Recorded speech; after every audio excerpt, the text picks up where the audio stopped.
Shalom, Laila Tov, Refuah, Shelemah Lekulan, saúde para todos, boa noite. Mais uma vez, depois de uns tempos, eu quero voltar aqui nesse momento para estar falando um pouco com vocês aqui na palavra, Terrilim 74, Salmo 74. Aos que assistirem esse vídeo futuramente, quero pedir aí para deixar um joinha, né, e se inscrever no canal para me ajudar, para que eu possa estar em breve fazendo também as postagens ao vivo, né? E é uma transmissão, no caso de um representante da Kehillah Ivrit Hanat Zirin, a comunidade hebraico dos Nazarenos, aqui em Macaé, Rio de Janeiro. Então, estou no Brasil, né? E para aqueles que estão aí no exterior e que puder assistir. Então, esse Terrilim no Masquilo de Asaf, Terrilim 74, eu quero só argumentar algumas coisas agora nessa noite e estar passando para vocês, né? O telefone aí de contato é 22, no caso Brasil, mais 55, né? 22 999 14 94 90, é o número do Zap também. Se quiser entrar em contato, né, manda uma mensagem, o seu nome, eu vou salvar e aí eu vou poder te atender da melhor forma possível, né, para a honra e glória do Eterno. Então eu quero ler aqui Terrilim 74, onde inicia-se dizendo o seguinte: por que nos rejeitas para sempre, ó Deus, e acendes tua ira contra as ovelhas de tua pastagem?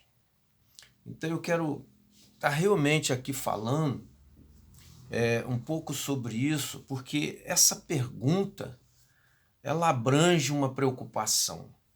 Por que nos rejeitas para sempre, ó Deus, e acendes tua ira contra as ovelhas de tua pastagem? Então, já sabemos que aqui está falando exatamente para quem? Para o povo do Eterno, para o povo com o qual, né, ele fez uma aliança, fez um pacto através da Torá, e através da Torá, né, ele tem essa expectativa sobre o povo, né, de obedecer a sua palavra, de manter essa comunhão através da obediência de sua Torá.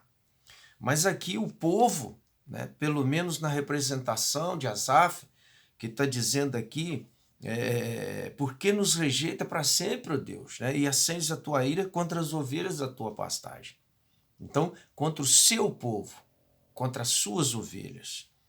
E ele vai no versículo 2 dizendo o seguinte: lembra da tua comunidade, que adquiriste em tempos passados, da tribo que resgataste para ser somente tua. Então é uma oração, né? É uma oração. Lembra-te do monte Sision, onde vieste habitar.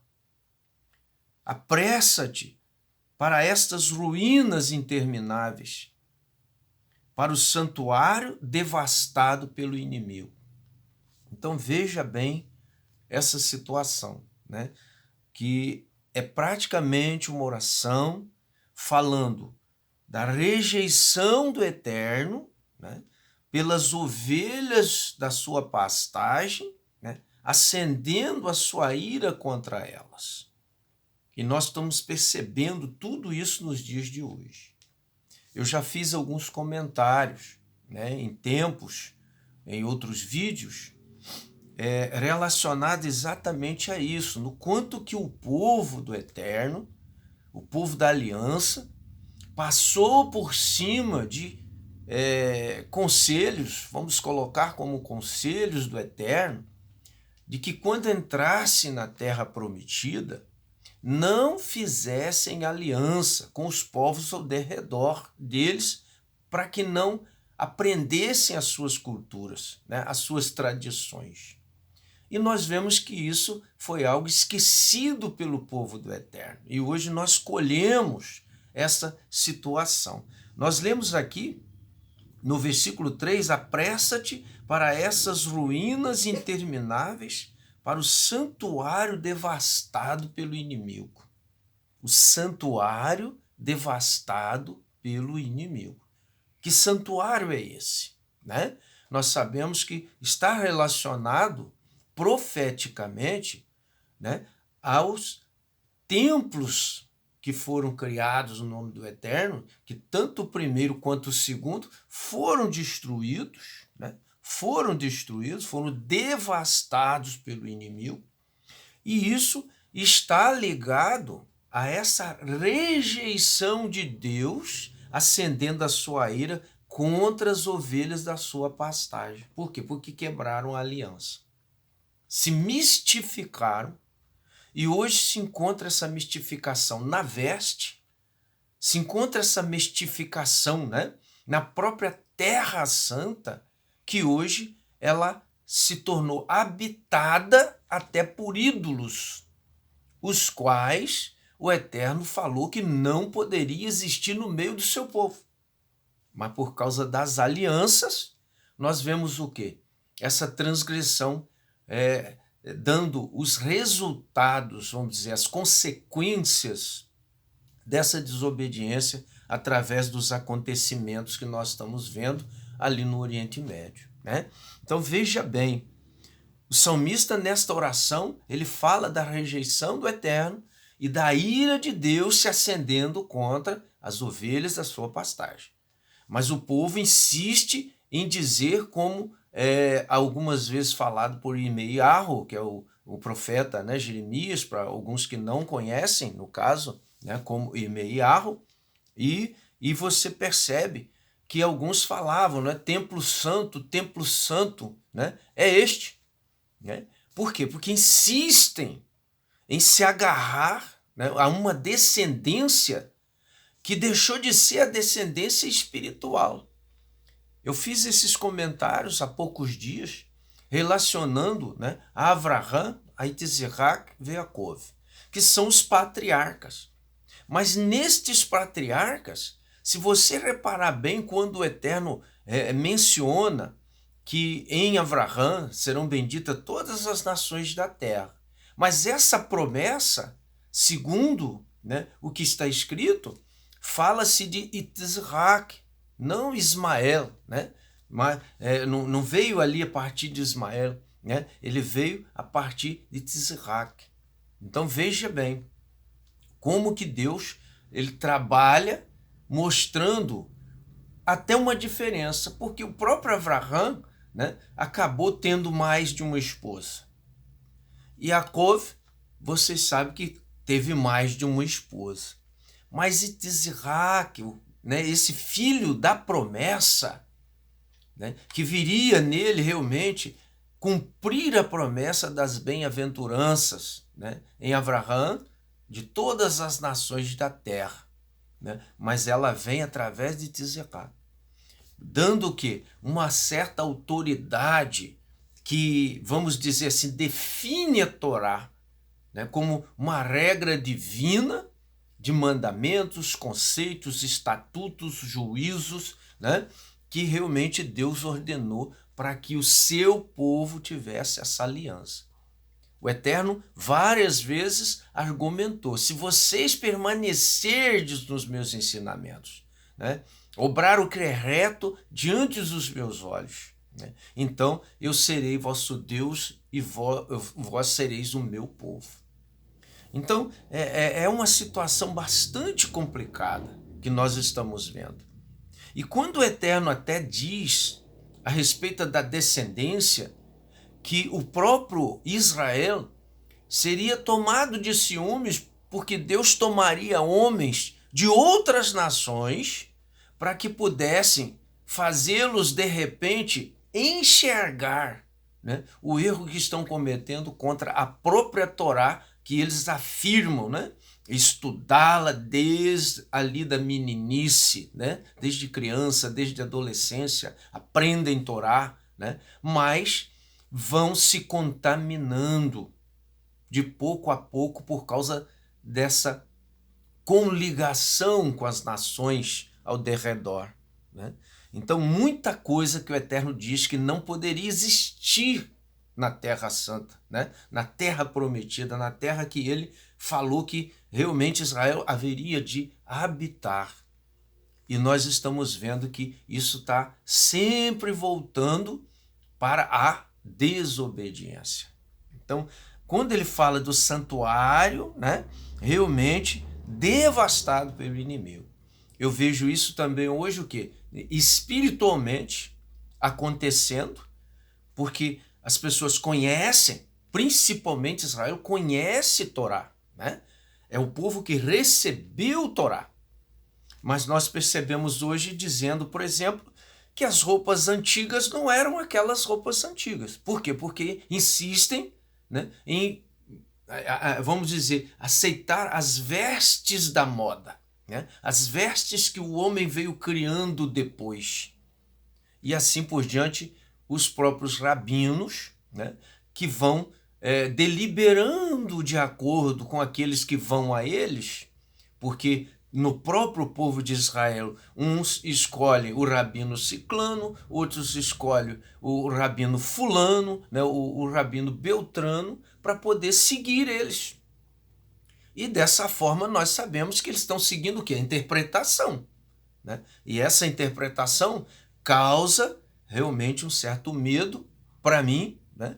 Por quê? Porque isso leva a distorcer a Escritura. Eu costumo dizer que quando Deus falou para não se desviar nem para a direita nem para a esquerda daquilo que eu vos tenho dito, vem outras, né, regras que se associam a isso, dizendo para que também não, para nós não irmos além do que está escrito. E na última profecia, né, no último livro, vamos dizer, da Ketevei Kadosh, não do Taná, mas da Ketevei Kadosh, aí você percebe que ele está dizendo também que você não pode acrescentar nem diminuir nas palavras do livro desta lei, da Torá. Porque se você diminuir, lhe será tirada a sua parte na árvore da vida, né? Se você acrescentar, serão acrescentadas na sua vida realmente as pragas que estão escritas neste livro. Então, o conceito de obedecer ao Eterno, de realmente levar a sério a Escritura. Porque hoje o que está acontecendo? As pessoas estão perdidas nessa condição de querer combinar esse mundo com o reino de Deus. O reino do mundo é um reino que vai terminar. E o reino de Deus é um reino que é eterno, né? Ainda que ele tenha uma pausa aqui nesse mundo, que eu quero dizer da morte física, né? Um dia, realmente isso se transformará num reino eterno. A gente sabe que céus e terra não vão ser destruídos, porque a Escritura não fala isso. Mas fala de um fogo, né, que vai queimar toda a terra. E diz que poucos homens restarão. Quando nós lemos em Yeshayahu, né, para aqueles que não seguem pelo nome hebraico, né, Isaías capítulo 24, que diz que, na verdade, a terra está contaminada por causa dos seus moradores. E por quê? Porque transgridem as leis, violam os estatutos e quebram a aliança eterna. Então, muitas vezes hoje, o povo está preocupado em julgar esse ou aquele para poder acreditar. Esquece que todas as religiões do mundo foram criadas por homens. Por homens. Todas as religiões que você conhece, né, em relação ao que nós estamos vendo, é criado pelo homem. Judaísmo é a religião criada por Deus para o povo hebreu, para o povo da aliança. Não quer dizer com isso que o goim, né, o estrangeiro, não possa fazer parte. Porque está escrito que uma mesma lei existirá para o natural da terra, ou seja, o israelita, nascido em Israel, que realmente segue Torá, conhece Torá, aprende Torá desde criança, né? Também o goim, o estrangeiro que habitar no meio de vós. Então, se o estrangeiro realmente quer servir ao Deus de Abraão, Isaac e Jacó, o Deus de Israel, o Criador dos céus, da terra, do mar, de tudo que existe, ele tem que entender que existe uma religião criada por Deus. Então, o hebreu, ele não tem essa preocupação, né, de judaizar, né, de ensinar judaísmo, porque judaísmo você não vai aprender, você vai conhecer. E a partir do momento que você conhecer, você vai ter que fazer uma escolha. Servir ao Deus de Israel ou servir aos homens, né? Essa foi a palavra de Quefá, né? O goim conhece como Pedro, que perguntou, né? Julgai entre vós o que é, né? Lícito fazer, ouvir antes a voz de Deus ou a voz dos homens? Então, se você realmente quer ouvir a voz de Deus, você tem que aprender que você não pode amar o mundo nem as coisas que no mundo há, porque se você começar a conciliar o mundo com o reino de Deus, você vai criar realmente uma mistificação que não tem nada a ver com o Deus de Israel, né? Vão se aparecer mais e mais instituições intitulando-se igrejas. Olha o que consegue, ou melhor, que prossegue dizendo aqui, versículo 4 de Terrelim, Salmo 74, né? Os gritos triunfantes de teus adversários encheram o local onde te encontravas conosco. Eles hastearam suas bandeiras como sinal de conquista, né? As suas insígnias, as suas bandeiras de conquista. Quando uma nação conquista uma determinada situação, eles vão lá e colocam a sua bandeira, a sua representação, a sua insígnia, né? Que realmente mostra a nação fulana é que manda aqui. Ela realmente dominou isso aqui. E é o que está acontecendo, como diz aqui, essa lamentação, né, do salmista. Encheram, né, o local onde te encontravas conosco, né? E encheram de quê? Né? De gritos triunfantes. Né? É aquele grito, aquele brado que eles falam que é o brado de vitória, né? E eles plantam ali a sua bandeira. No versículo 5 diz: o lugar parecia um bosque cerrado, quando homens armados invadem com seus machados, com machados e machadinhas, esmigalharam todos os revestimentos de madeira esculpida, atearam fogo a teu santuário, derrubaram e profanaram o lugar da habitação do teu nome. Disseram no coração: vamos oprimi-los completamente. Queimaram todos os santuários de Deus na terra. Nós sabemos que aqui está falando profeticamente da destruição também do segundo templo, né? Que foi destruído, né? Foi colocado abaixo. As coisas sagradas do Eterno levadas exatamente para a terra daqueles que realmente plantaram a sua bandeira. Hoje, infelizmente, na terra de Israel, nós vemos essas insígnias, nós vemos essas bandeiras fincadas lá, em lugares consagrados, né? Realmente pelo próprio Eterno, pelo próprio Eterno. Mas estão lá, dominaram Israel. Nós não estamos falando aqui de inimizade, nada disso. Nós estamos falando de um respeito à cultura e à tradição que Deus deu ao povo hebreu, né?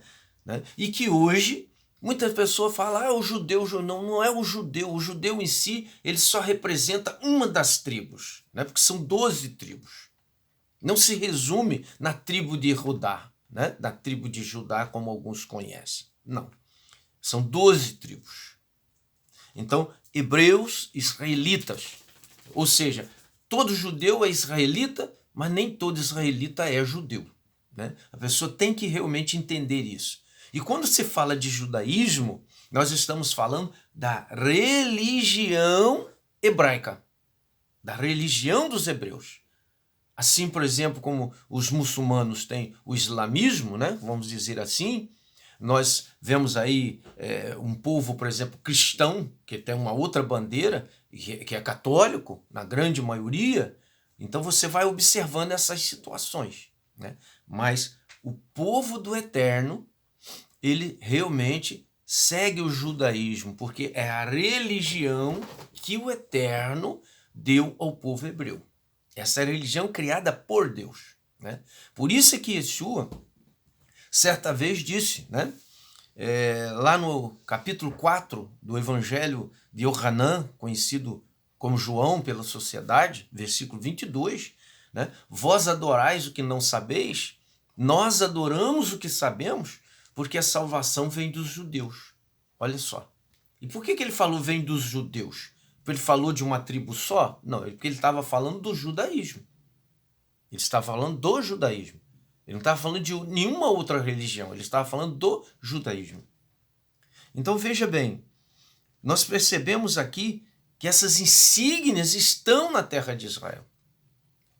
Veio, né, após a destruição, quando fala-se aqui, né, que nós vamos oprimi-los completamente, essa opressão é o Holocausto. É o Holocausto que mataram, né? Isso, vamos dizer, em números oficializados pelo homem, numa contagem que a gente sabe que não é essa, né? Mais de 6 milhões de judeus, né, de israelitas assassinados, né, ali durante a Segunda Guerra Mundial, e assim você sabe da história do Holocausto, né? Um genocídio, uma coisa terrível, né? E até hoje nós temos alguns sobreviventes da época, né, que estão aí deixando plantado, né, esse testemunho para que a história não venha morrer, né? Mas está falando o quê? Dessa opressão que foi colocada sobre o povo de Israel. Nós sabemos que Israel, né, como o menor estado do mundo, nós sabemos que ele é uma pedra, de fato, né, no sapato de todas as nações. Né, de todas as nações. Mas por que que é? Porque é ali que Deus se manifestou. É ali que toda a história bíblica que qualquer pessoa conhece dentro da escritura bíblica, né, que aconteceu. Né, as aparições do Eterno, as suas manifestações, os patriarcas, os profetas, né, os apóstolos, né, o Mashiach. Né? Então você percebe tudo isso acontecendo em Israel, na terra de Israel. Então, por mais que as nações queiram criar os seus deuses, eles têm que entender que se quiserem entrar no plano do reinado do Deus eterno, então tem que haver aí uma modificação. Yeshua, certa vez, né, o Rabino Yeshua disse o quê? Quem não é comigo é contra mim. Quem comigo não se ajunta, espalha. Então veja bem, tem um versículo que eles gostam muito de usar no Evangelho de João, capítulo 8, né? Versículo 31 e 32, mas só falo o 32, né? Conhecereis a verdade e a verdade vos libertará. E nós sabemos que está escrito ali o quê?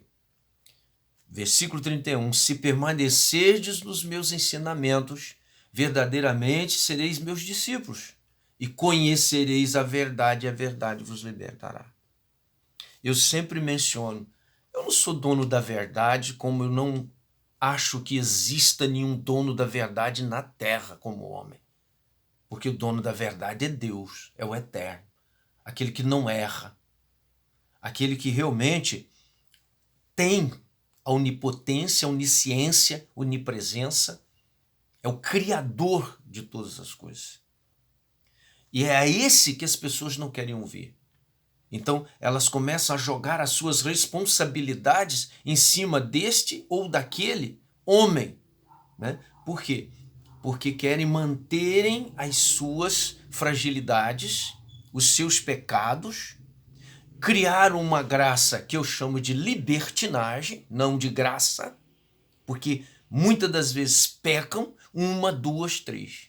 E a palavra do Eterno diz que quando se peca inadvertidamente na própria Torá, quando se pecava inadvertidamente, é que essa pessoa realmente confessava os seus pecados e ela fazia expiação pelos seus pecados. Mas segundo a regra da Torá, aquele que pecava de uma forma consumada, né, avisada, qual era a pena? A morte. Né? A pena era a morte. Não mudou. Isso no sentido hoje espiritual. É claro que ninguém vai te matar porque você não guarda o sábado. Ninguém está te matando porque você está mentindo, né? Porque você está adorando uma imagem de escultura. Porque essa vingança pertence ao Eterno. No juízo final, quem faz estas coisas contra a Torá, contra a lei, contra o mandamento do Eterno, vai receber a morte eterna. Então preste bem atenção. Nós vamos continuar lendo aqui no versículo. Vamos seguir aqui ainda no versículo 9, diz assim: não vemos sinais miraculosos, não há mais profetas. Nenhum de nós sabe até quando isso continuará. Até quando, ó Deus, o inimigo zombará de nós? O inimigo blasfemará teu nome para sempre? Por que retens tua mão? Não fiques de braços cruzados, destrói-os. E nós sabemos que quando fala destrói-os, está falando de destruição, né? E essa destruição a gente sabe que ela, hora e outra, acontece como avisos para que as pessoas comecem a realmente valorizar o reino de Deus como deve ser valorizado. Nós tivemos situações, né, acontecimentos no histórico mundial, né, de acidentes trágicos, né, de mortes onde mais de 300 pessoas morrem de uma vez só. Né?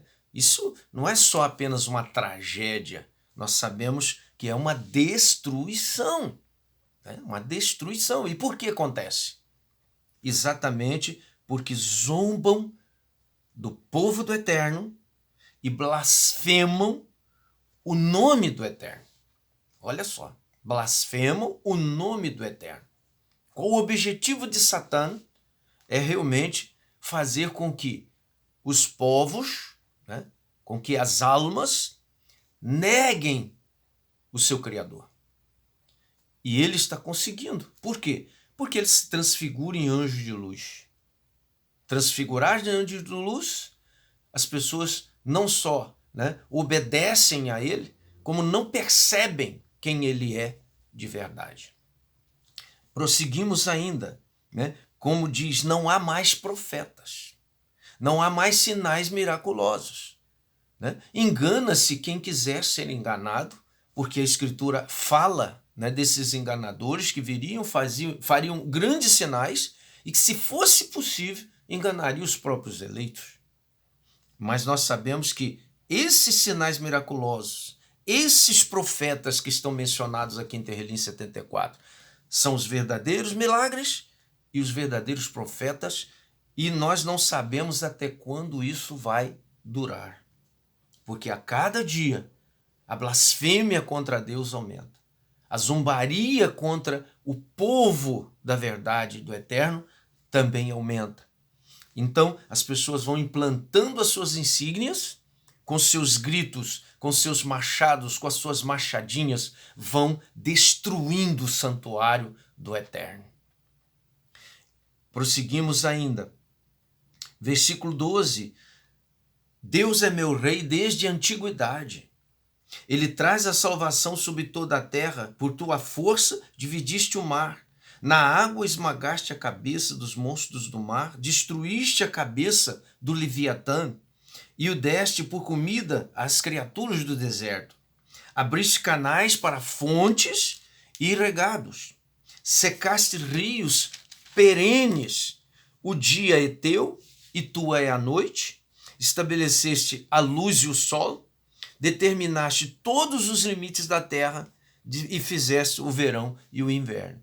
Então é evidente Há uma pergunta que eu costumo fazer para algumas pessoas e que não há resposta. Mas se você, pelo menos aqui no Ocidente, que conhece os rios e que um dia você mergulhou num rio que hoje você passa molhando apenas os artelhos. Eu te pergunto para você, aonde foi essa água? Para onde foi essa água que há uns anos atrás você mergulhava nela? Com profundidade para você nadar à vontade. E as pessoas não estão atentando para isso. Os acontecimentos da ira de Deus está sendo derramado, né? Essas águas, conforme diz aqui, estão secando. Secastes, rios perenes estão secando. Versículo 18. Lembra-te de como o inimigo zomba de Adonai, de como os insensatos blasfemam o seu nome, né? Não entregues a alma de tua pomba aos animais selvagens. Não te esqueças para sempre da vida de teu povo indefeso. Dá atenção à aliança que firmaste, pois os lugares tenebrosos da terra estão cheios de violência assombrosa. Não deixes que o oprimido se retire em humilhação. Faze o pobre e o necessitado louvarem teu nome. Então, quer dizer, o argumento aqui do salmista, né, expondo realmente essa violência que está sobre a face da terra, que é assombrosa, assustadora, onde algumas pessoas tiram a vida de outras pessoas como se isso fosse realmente o secar de uma flor, que é a natureza dela, né? Nascer, né? E, realmente desabrochar, exalar o seu cheiro, no seu perfume, e de repente à tarde ela já está murchando para desaparecer. E estão fazendo isso com a vida humana, por coisas insignificantes, né? Se tira a vida de outro ser humano. Então essa é uma violência assombrosa. O salmista chamou isso de violência assombrosa, né? É uma violência que não há razão de ser, mas ela está aí. Não há razão de ser, mas ela está aí.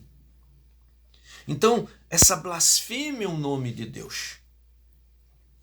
Quando que as pessoas vão entender o que é blasfemar o nome de Deus? Quando alguém troca o nome de alguém e bota um apelido, o que que acontece? A pessoa que recebe o apelido não se agrada. Ela não se agrada. Alguns, como eu já vi em histórias antigas, né, tiraram a vida do outro por causa de um apelido. Você acha mesmo que o Eterno e o próprio Yeshua está satisfeito, né, em que mudem seu nome, que chamem, né, de você, né, simplesmente sem nenhuma honra